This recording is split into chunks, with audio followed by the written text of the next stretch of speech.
Hi, I'm Tom Quinn, Executive Director for Alameda Connects, here with our October video message.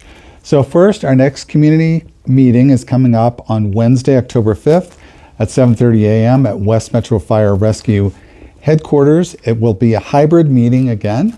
We'll have two great presentations. First, one on the arm car from West Metro Fire Rescue, and then a sneak preview from Lakewood Economic Development for 2023.